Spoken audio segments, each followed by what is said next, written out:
Tercera observación, es que en realidad no necesitamos una reforma radical, o sea, hacer una especie de giro copernicano, una reconstrucción del mundo, no. Necesitamos es hacer una actualización integral. ¿Qué quiero decir con eso? Todos los sistemas tienen atributos, tienen cualidades, tienen virtudes, entonces lo que habría que hacer es como un trabajo de red para rescatar las grandes virtudes que tienen los sistemas, llevarlos a la parte general, conservarlas en la parte especial y hacer los ajustes para superar una discusión. Es si el concurso es un proceso de carácter administrativo, es un contrato o es un proceso jurisdiccional. A mí me parece que son dos cosas al tiempo. El concurso se alimenta de las reglas de derecho privado contractual y se alimenta de las reglas jurisdiccionales. O sea, el concurso no es administrativo. El concurso no es. ¿Por qué razón no lo es ni lo puede ser? Porque se resuelve mediante providencia o mediante acuerdo la existencia, extensión o modalidades de derechos de carácter subjetivo. Entonces a mí me parece que ese enunciado es lo que le da el estatus de proceso jurisdiccional. Me explico con un ejemplo y yo pienso que queda claro. Si yo creo que soy acreedor hipotecario y voy a un proceso concursal y el juez me dice, usted no es hipotecario, de pronto me dice, usted es quirografario, me degradó, me destruyó la hipoteca. ¿Qué pasa cuando yo digo, yo soy hipotecario y me deben 1.000 millones? Y el juez dice, sí es hipotecario, pero viendo aquí las cuentas a usted se le deben son 700. Ese auto es como una sentencia que afecta a mi patrimonio. Pensá que eso tiene consecuencias. Es más, me puede decir, usted ni es hipotecario ni se le debe nada. Y me excluye de la masa. O sea, esa exclusión tiene consecuencias. Pero a su turno las tiene en bondad. Cuando yo digo, yo soy hipotecario y me deben tanto, y el juez dice, sí, ¿sabe que sí? Usted es hipotecario y se le debe eso. Me ranqueó en un lugar, me dio un estatus. O sea, me dio un derecho y definió la existencia, extensión o modalidad de un derecho de carácter subjetivo, y esa es la virtud de la sentencia judicial. Entonces me parece que hay que darle ese toque. Esto es una actividad jurisdiccional. La otra, debe crearse un sistema unitario aplicable a las personas naturales y jurídicas, ojalá excluyendo los concursos de personas naturales no comerciantes. También debe promoverse una jurisdicción especializada. Esa jurisdicción especializada yo creo que debe incluir los concursos básicos y los conexos. Me explico. Si es la Superintendencia de Economía Solidaria, la Superintendencia Financiera, la Superintendencia de Sociedades, no solamente debe llevar el concurso, sino los procesos de responsabilidad que surjan dentro del concurso y los procesos de responsabilidad solidaria y subsidiaria que surjan dentro del concurso. Las acciones revocatorias concursales deben llevarse allí.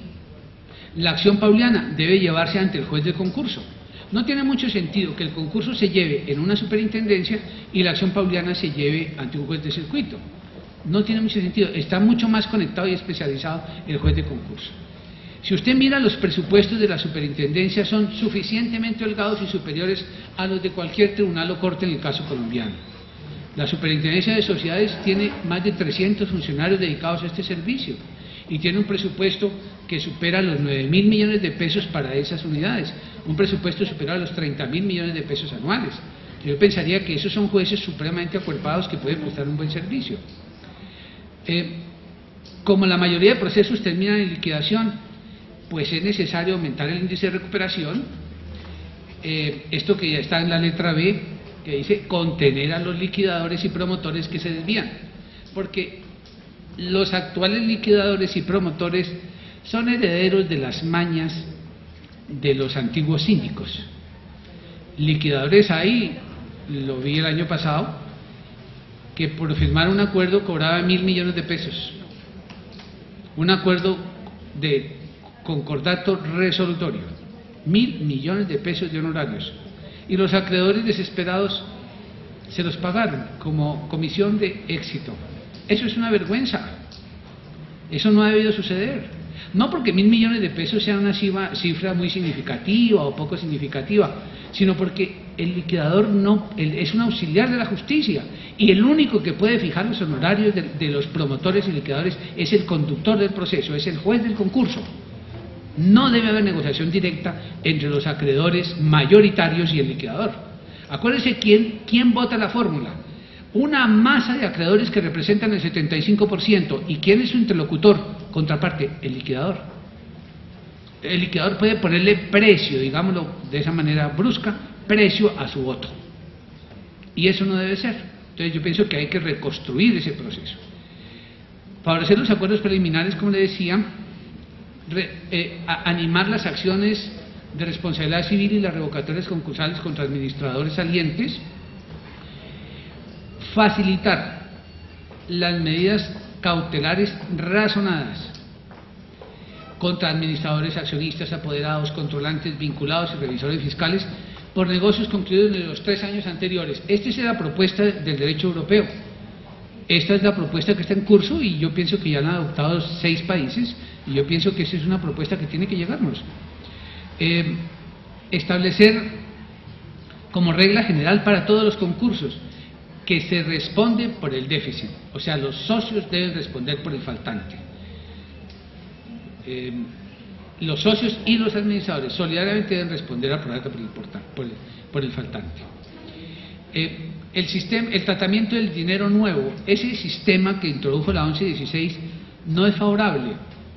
Me explico, a veces la empresa que está en crisis necesita el aportante de 1.000 millones, 800 o 2.000 o 4.000 millones de pesos. Pero el proveedor de dinero nuevo tiene que acudir a una serie de caminos indirectos para llegar a ese resultado. Veamos el caso de los concesionarios de vehículos 4x4, que es un caso, hubo 9 casos. Recuerdan que una época en que las 4x4 eran la maravilla y después una época en que todo se las llevaban para San Vicente del Caguán. El que andaba en 4x4 era secuestrable y si no lo secuestraban a él, le quitaban el carro. O sea, las 4x4 eran, como decían mis amigos, dar boleta. Entonces, estas compañías que eran concesionarios, como el caso de los que manejaban Ford, ¿cuál es el orgullo de Ford? La 4x4. Era como quien dice su producto estrella, la 4x4. Esos concesionarios, los Ford, entraron todos en crisis porque las camionetas en la vitrina no se vendían, porque la gente prefería el carro particular, como quien dice bajo perfil o como fuera, pero esa camioneta no. Entonces se pegaron las ventas. ¿Con qué coincide? Con la crisis de obras públicas y la crisis de la construcción. Ellos también venían maquinaria pesada, volquetas y camiones, y no habiendo industria de construcción se les pegó el otro producto, que eran las camionetas y camiones. Entonces esta gente entra en un desastre y Ford estuvo dispuesto a hacer un negocio: le mando los carros, los camiones, sin cobrárselos, sino se los manden en consignación, o se los mando con plazo para el pago del precio, en el entendido de que tan pronto se vende la camioneta, lo que primero me paga es lo mío, o sea, la nueva mercancía. Si usted mira con cuidado, la 1116 no facilita esa alternativa. Entonces, ¿qué hace usted cuando es concesionario de vehículos y la vitrina no la tiene con el último modelo? Pues que los compradores migran a otras marcas, porque usted vendiendo modelos de hace 2 años o del año pasado está por fuera del contexto. En el mercado se vende ese del modelo del año entrante. Entonces esa solución, las posibilidades de dinero nuevo no están bien extendidas en la 1116, bien diseñadas, y debe extenderse a todos los concursos, porque no todos los que se quiebran son, digamos, macroempresas. Las pymes también se quiebran y las pymes pueden necesitar dinero nuevo. O sea, la innovación, la refinanciación, la reestructuración, inclusive el crédito suplementario, esos pueden ser opciones indispensables. El punto 7 es lo que tiene que ver con los administradores concursales. En el mundo se están abriendo camino los profesionales en concursos, así como existen las firmas de auditoría, KPMG o Arthur Andersen o Pricewaterhouse, que hacen auditoría de modo profesional. O sea, es un ejercicio de la contabilidad pública a través de esas organizaciones. En el mundo se acepta que existen los quiebristas, existen personas especializadas en administrar estos macroconcursos. En el caso colombiano no se admite que los administradores sean personas jurídicas. Yo pienso que debemos dar el paso, debemos admitir que haya firmas especializadas en administración concursal.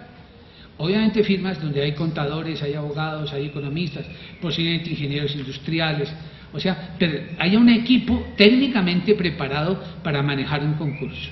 No pongamos nombres, pero usted se imagina a una persona natural enfrentada al caso del grupo Nule, él solito. Mire lo que sale en la prensa: 80 contratos, 50 frentes de obra, 1000 trabajadores, una cantidad de información, una sola persona liquidando digamos, los créditos laborales. ¿Cómo hace? Cuando yo tuve la fortuna de trabajar el caso Paz del Río, encontré que había 3000 trabajadores activos y 4000 pensionados. La sola lista de acreedores laborales eran 7000 nombres. Personas de distinta edad, distinto derecho, personas con distintas convenciones colectivas de trabajo, a veces había viudas, había sustituciones, mejor dicho, 7000 casos de derecho laboral. Y todo eso había que definirlo en el auto, había que decirle: a Pedro se le debe tanto. Bueno, ¿quién hace eso? La Superintendencia tenía un presupuesto grande y yo contraté como 5 firmas de abogados laboralistas y como entre 30 personas les entregaba, digamos, de a 500 casos y decía: liquídeme y cóbreme. Antes me cobran, digamos, de a 20.000 pesos por cada liquidación. Se incorporó todo eso a una sola lista y sale un auto. Pues hombre, las solos laborales eran 7.000. Entonces, ese trabajo son trabajos descomunales para un solo ser humano. Por eso sigue siendo lógico que se profesionalice a los administradores del concurso.